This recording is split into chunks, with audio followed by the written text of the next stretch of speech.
Yeah, the world's contingent and everything in it. It comes to be, it passes away. What does that tell us? It tells us that nothing in the world contains within itself the reason for its own existence. Nothing in the world explains itself. If it did, it would always exist. It would have within itself the reason for its being, right? So since it comes into being and passes away, we know it doesn't contain in itself the reason for its own existence. Therefore, by a very healthy instinct, and every single scientist in the world knows this, by a healthy instinct, we begin to look for causes.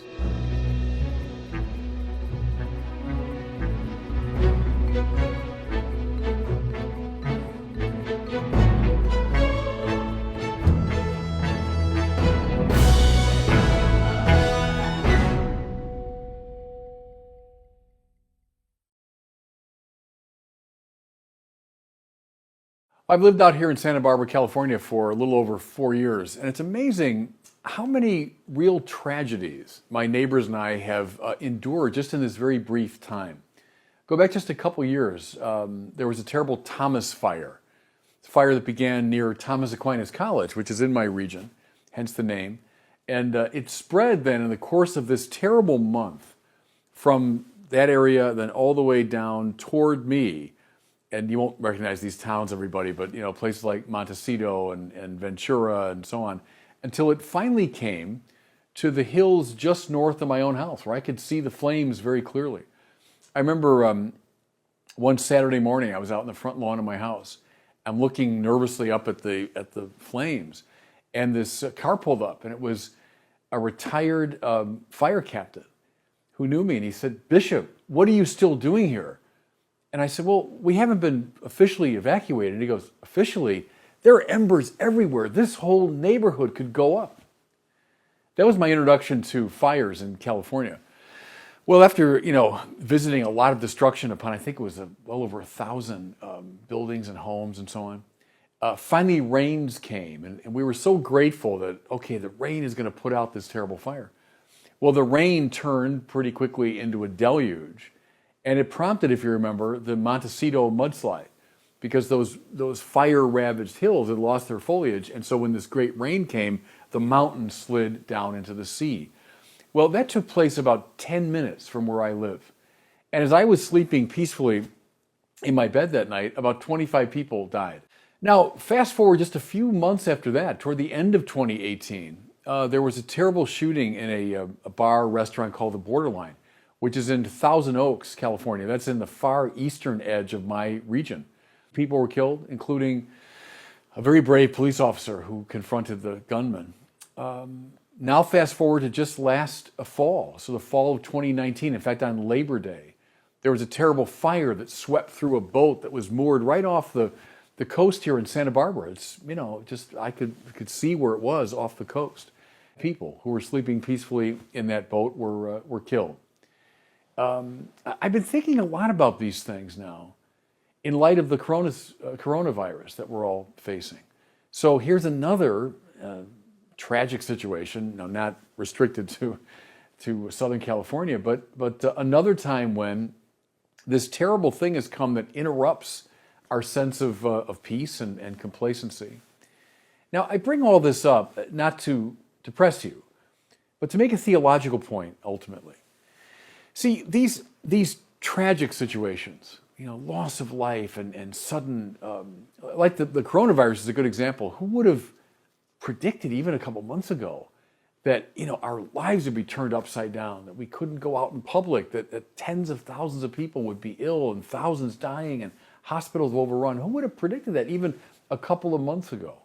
So when these great tragedies occur, they clue us into, in a dramatic way, a truth that we all know in our bones, but normally we prefer not to avert to. What I'm talking about, and I'll give it its properly philosophical name, I'm talking about the contingency of the world. Now, it's a fancy way of making a simple but very important point. The world that we know and everything in it is unstable in its being. What I mean is it comes into being, and it passes out of being.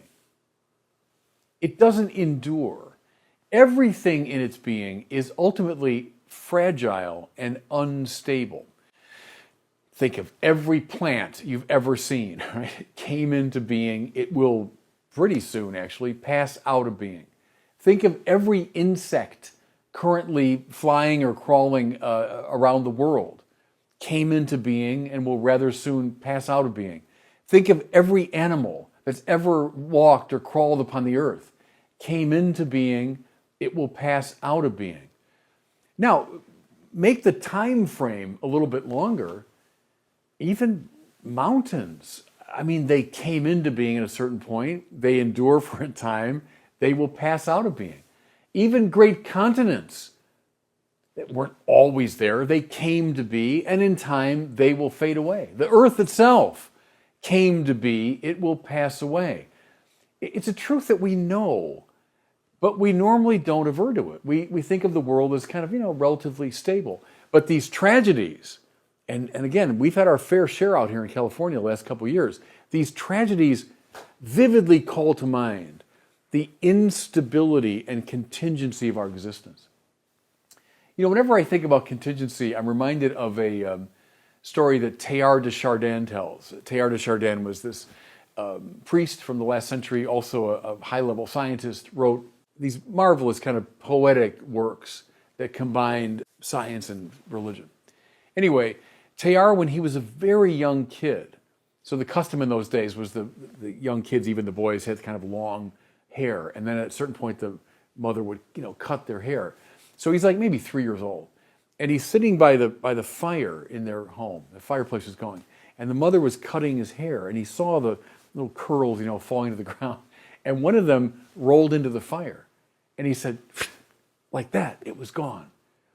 And it hadn't dawned on him, but he realized that was part of me, and part of me just like that disappeared.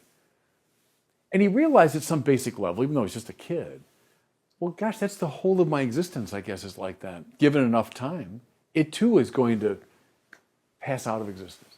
Well, that's the contingency of the world. Now, faced with that, it seems to me we got a great option. One option would be that espoused by Jean-Paul Sartre and his existentialist colleagues. Sartre, who famously said, "La vie est absurde," right? Life is absurd. Life is without meaning. All these things that we think are great and lasting and important, look, they're all going to fade away, right? They all are like Teilhard's little wisp of hair that will one day just be gone. And therefore, there is no ultimate meaning. There is no ultimate purpose. La vie est absurde, finally, Yeah, that's one option. Can I suggest a far better option is the one proposed by St. Thomas Aquinas, who knows in his bones the truth of the contingency of the world, but made it, in fact, not cause to embrace a sort of nihilism, but rather took it as a starting point to prove the existence of God. Now, what did Thomas tell us? Yeah, the world's contingent and everything in it. It comes to be, it passes away. What does that tell us? It tells us that nothing in the world contains within itself the reason for its own existence. Nothing in the world explains itself. If it did, it would always exist. It would have within itself the reason for its being, right? So since it comes into being and passes away, we know it doesn't contain in itself the reason for its own existence. Therefore, by a very healthy instinct, and every single scientist in the world knows this, by a healthy instinct, we begin to look for causes. Right? Think of all the things I mentioned, from insects and plants to animals to mountains to the solar system. What do we look for instinctually? A cause. What caused it to be? I see, why should we look for a cause? Because we know these things are contingent. They don't explain themselves. Okay, so we look for a cause, and whether it's insect, plant, animal, solar system, we find a cause or set of causes. Well, says Aquinas, okay, are those contingent? Or do they explain themselves? And in every example you could give, no, the cause of that insect is itself contingent. The cause of that animal is itself contingent. The cause of that emergence of a mountain, that's a contingent state of affairs. Okay, therefore we have to look for their causes. Well, are they self-explanatory or are they contingent? The one thing you can't do, Aquinas said, is go on to infinity, simply postponing the answer to your question indefinitely and just appealing endlessly to similarly contingent states of affairs. Why not? Because if you do that, you've never found an ultimate ground for this shifting and contingent world. What must you finally come to, Aquinas concludes? Some reality which does exist through the power of its own essence. Some reality which is self-explanatory, that does not depend upon a cause extrinsic to itself.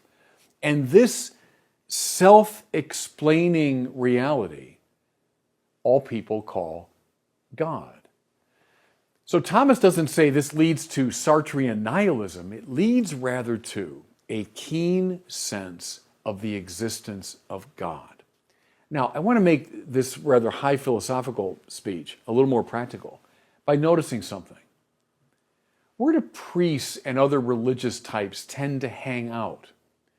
They tend to hang out at places like hospital rooms and like funeral parlors and the beds of suffering patients and people who are wrestling with their own sense of insufficiency. Now, a superficial explanation would say, oh, that's because they're offering a crutch to psychologically needy people. No, that's a typical of a kind of Freudian approach, but it's completely superficial. Why do priests and religious people hang out at places of limit and suffering and tragedy? Because it's precisely there and then that people have the keenest sense of the contingency of their own existence and the contingency of the world. And so, by a very deep and correct instinct, they look to God. See, and that's why priests, ministerial people, go there. See, when someone is, in full health and full success and everything's going great, they tend to just rest in the goods of the world. But it's precisely so often tragedy and sickness and limitation that gives rise to a sense of the contingency of the world and therefore to a sense of God. Anyway, all this has been on my mind as we all wrestle with this coronavirus situation. Talk about being reminded of your contingency. You're going along and your life is just moving swimmingly and you realize there's this virus. I can't even see it. That could come into my system, and it has in many cases. It could kill me. It could take me away. Therefore, don't rely on yourself or on anything in a similarly contingent world, but rather allow your mind and heart to rise up to a consideration of God, that reality which is not contingent, and in whom we can find security and rest. Thanks so much for watching. If you enjoyed this video, I encourage you to share it and be sure to subscribe to my YouTube channel.